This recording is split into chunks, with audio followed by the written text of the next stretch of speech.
આપણે ત્યાં કહેવાય છે કે શ્રદ્ધા ન હોય વિષય ત્યાં પુરાવાની શી જરૂર છે. વાત કરવી છે એક એવા શ્વાનની કે જે સોમવારે ઉપવાસ રાખે છે. શ્રાવણ મહિનો ચાલતો હોય એટલે આપણે મોટેભાગે ભગવાન શિવની આરાધનામાં અને શ્રાવણ મહિનામાં સોમવારે ઉપવાસ રાખતા હોઈએ છીએ. ઘણા લોકો આખો શ્રાવણ મહિનો ઉપવાસ રાખતા હોય છે. પણ ઉજ્જૈનમાં મહાકાલના દરબારમાં એક શ્વાન જે હાજરી આપે છે, એ શ્વાન દર સોમવારે ઉપવાસ રાખે છે. આ શ્વાનનું નામ છે ખલી. જે ખલી જે છે એ પોલીસ બળ સાથે જોડાયેલ છે અને ત્યાં એ દર સોમવારે ઉપવાસ રાખે છે. જે મુખ્ય અધિકારી હતા પોલીસ બેડાના, એમના દ્વારા કહેવામાં આવ્યું કે ખલી નામનું જે શ્વાન છે જર્મન શેફર્ડ બ્રીડનો છે. 4 વર્ષની એની ઉંમર છે.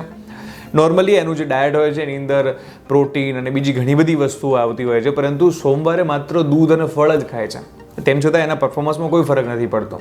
એ જ્યારે પહેલાં ડ્યુટી ઉપર આવે છે ત્યારે બાબા મહાકાલને માથું નમાવે છે અને એના પછી જ એ પોતાની ડ્યુટીની શરૂઆત કરે છે.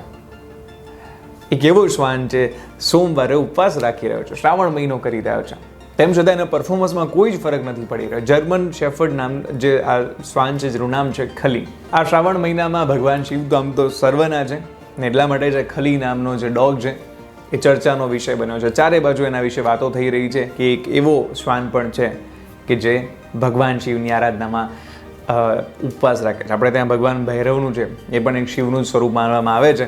એમને પણ જે સાથી છે, કૂતરો જ છે, એક ડોગ છે, એક શ્વાન છે, આપણે જાણીએ છીએ. ભગવાન શિવની આરાધના આપ સૌને ફળે અને આપ સૌને પણ શ્રાવણ મહિનો ફળે. શ્રાવણ મહિનાની અંદર આપ સૌ શિવની આરાધના કરો એવી ઈશ્વરને પ્રાર્થના. ધન્યવાદ.